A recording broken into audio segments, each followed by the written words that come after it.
Hold on, y'all. Hold on. Don't skip this video yet. I really want to pray for y'all today. Dear Heavenly Father, I just pray that you continue to bless the person that's behind the screen right now, Father God.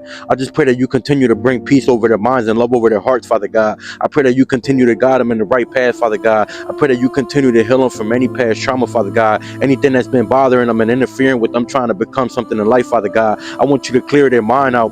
Take all of that bad stuff out of their mind and refill it with love and purpose, Father God. In the name of Jesus, I know that you can help them in these tough moments, Father God. I know that you forgive them for their sins, Father God. So continue to be there with them, Father God. They will continue to give you their hands, Father God, because they know you're going to continue to open that door full of miracles, Father God. Amen.